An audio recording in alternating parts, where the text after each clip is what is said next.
किसी भी भाव से हमारे भगवान ही हमारे सामने हैं। जब तक ये भाव नहीं होगा तो भगवत प्राप्ति शब्द नहीं जुड़ेगा। पुण्य बन जाएगा, उत्तम लोकों की प्राप्ति हो सकती है, पर भगवत प्राप्ति शब्द उसी से जुड़ेगा। अच्युत भावना विहीन हर कर्म फल देने वाला बनेगा। और अच्युत, अच्युत माने भगवान, भगवत भावना युक्त जहां हुआ वो कर्मयोग हो जाता है, और कर्मयोग सीधे भगवत प्राप्ति कराता है। आपको तो बहुत बढ़िया कर्मयोग मिला हुआ है। अधिक से अधिक जन समुदाय में जाना, उनके समस्याओं को सुनना। पहली निवृत्ति है सुनना।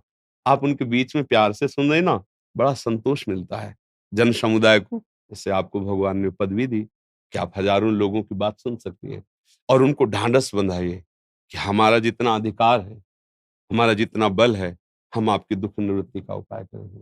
सबसे भगवत भाव अंदर, कहना नहीं किसी से, अंदर भाव कि भगवान मेरे इस रूप में है और मुझे इन सब की सेवा करनी है। पर ये भाव टिकेगा तभी जब हम भजन करेंगे, हमारे जीवन में भजन हो। भजन से एक अपार शक्ति अंदर प्रकट होती है। सहन से, अच्छा, सब लोग तुम्हें सद्भावना से ही थोड़ी देखेंगे। कोई आपके विपक्ष की भी भावना करेगा, आपको उससे भी कटु व्यवहार नहीं करना। तभी आपकी महानता साबित होगी, तभी वो सेवा योग बन जाएगा। अब जैसे 50 हैं, तो 50 में 2 तो ऐसे होंगे ही जिनको भगवान भेजे होंगे कि तुम जाओ और कड़ुए वचन बोलो, विपक्ष साबित करो इनके सामने। उस समय आपको जो धैर्य चाहिए कि आपकी दृष्टि वक्र ना होने पाए, मुस्कुरा दें। ये बल भजन से मिलता है कि हँस दिए, कोई बात नहीं, ऐसे हँस दिए, ये आपकी महानता होगी, और ये महानता केवल प्रभु के भजन से मिलती है। अगर औषध पड़े तो हम उसका भी हित करेंगे जो हमारे प्रति कड़ुआ बोला है, विपक्ष में है। अगर मुझे सुनने को मिले कि वो विपत्ति में है, तो बिना उसके कहे हम उसका हित करेंगे। ये हो जाएगी भगवत सेवा, और इसका फल होगा सीधे भगवत प्राप्ति। हमारी प्रार्थना है कि आप नाम का स्मरण करें, जो आपको नाम प्रिय हो, या अब हम लोग तो नशेबाज हैं राधा नाम के, राधा राधा राधा। आपको जैसा प्रिय लगे नाम जप कीजिए, और आहार शुद्ध रखिए, खान-पान, क्योंकि जैसे बहुत लोगों से मिलना होता है, सब अलग-अलग स्वभाव के लोग होते हैं। आपका पद ऐसा है कि आपको बड़ी-बड़ी सभाओं में जाना पड़े। आप आहार जहाँ तक हो पवित्र आहार लीजिए और भजन कीजिए। तो देखो यहाँ के जितने पद हैं वो सीमा से युक्त हैं, नहीं? एक पद है जो असीम पद है, वो है भगवान की। इस शरीर से तो ये पद मिला ही, इस शरीर से वो भी पद मिल जाए जहां आवागमन मिट जाए और भगवान के धाम में हमें निरंतर वास मिले। ना जन्म, न मरण, न रोग, न शोक, न दुख, न हानि, न कभी किसी तरह की चिंता। अब हम निहाल हो गए अनंत काल तक के लिए सुख, और वो इसी शरीर से मिल सकता है, देवताओं के शरीर से भी नहीं मिलेगा। तो प्रभु की वास्तविक आपके ऊपर कृपा है जो आप संत समागम में आए हैं। जब द्रवहि दीन दयालु राघो तो साधु संगति पाए। भगवान जब अपने जन पर प्रसन्न होते हैं तो अपने संतों के पास भेज देते हैं, मिला देते हैं। तो खूब नाम जप कीजिए, आहार शुद्ध रखिए, और व्यवहार भगवत भाव से कीजिए। कहने की जरूरत नहीं कि आप सब हमारे भगवान, नहीं। जरूरत पड़ेगी हम आपसे आंख भी टाइट करेंगे, पर भाव यही रहेगा कि आप आए। जैसे भीष्म जी को जरूरत पड़ी तो बाण संधान करें ना, सामने श्री कृष्ण है, वहां भाव तो करने की जरूरत नहीं, सामने है, पर बाण विपक्ष में है तो संधान कर रहे हैं ना, पर भाव यही है।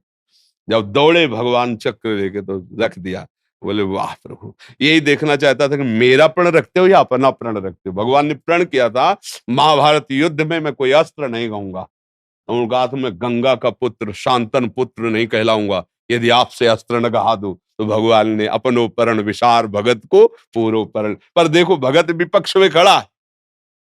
अगर हमें जरूरत पड़ रही है कि अब हमको डांटना है तो हम डांटेंगे, दंड भी देंगे, लेकिन भाव हमारा वही रहेगा कि हमें रोल दिया है, वो रोल कर रहे हैं, हमें जो पद दिया उसके अनुसार हम सेवा कर रहे हैं, पर इस सेवा का फल होना चाहिए। हे गोविंद, हे कृष्ण, आप प्रसन्न हो जाइए। जी। जी, बस शक्ति दीजिए, मुझे सेवा करने का शक्ति चाहिए बस। आप नाम को साथ रखे, बहुत बड़ा अंग रक्षक नाम है। नाम पहारू दिवस निस, ध्यान तुम्हार कपाट। नाम का पहरा हर समय, अगर आपके अंदर नाम चल रहा है ना, विश्व की कोई भी ताकत नहीं कि आपको नष्ट कर सके, झुका सके, आपको गिरा सके। आप जप के अंदर ही अंदर नाम को अपने साथी बना लीजिए। इहि परलोक सकल सुख पावत, मेरी सो भैया कृष्ण गुण संच। इस लोक में परलोक में कोई बाल बांका नहीं। सच्ची मानिए, हम कहते किसी से कि ये हमारे जीवन का अनुभव आप खुद देखिए। एक कदम चलने के सामर्थ्य नहीं, दोनों किडनी फेल है। फिर सुबह से 1:30 बजे रात्रि से दिनचर्या चल रही, बिना कुछ खाए पिए चल रही और 9 सवा 9 बजे तक चलेगी। उसके बाद आरती पूजा से फिर ये कौन कर रहा है? हम आश्चर्यचकित हैं। भगवान की सामर्थ, डॉक्टर के हिसाब से मरे हैं, लेकिन श्री जी के हिसाब से अब बताओ, कहीं हम तुम्हें दिखाई दे रहे? मरे से दिखाई दे रहे? बस वो अलौकिक शक्ति संपन्न प्रभु, उसका नाम है ना, अच्छा ना मरने का भय अब, क्योंकि जब जिस क्षण बुलाओ हम आपके पास आ जाएँगे, आपके लिए ही तो पूरा जीवन है। आप अभी बुला लो, अभी आ जाएँगे। आप 10 वर्ष सेवा में रखो तो 10 वर्ष हैं। ऐसे ही जीवन को प्रभु को समर्पित कर दो, तो ये शरीर, ये जीवन, ये पद प्रभु का हो गया। और सिंह के शिकार को जैसे कोई भेड़िया नहीं देख सकता, ऐसे भगवान के द्वारा रक्षित पद या भगवान के द्वारा रक्षित व्यक्ति या भगवान के द्वारा रक्षित संपत्ति, उसे किसी की ताकत नहीं कि डिगा सके। रात दिन उन्नति होती रहेगी। हमारे यहाँ महापुरुषों ने कहा है, जैसे शुक्ल पक्ष में चंद्रमा का वर्धन होता है, ऐसे भगवान का आश्रय लेने वाले का जगत में भी उन्नति और परलोक में भगवत प्राप्ति। खूब नाम जप कीजिए, सब में भगवत भावना हित भावना रखें।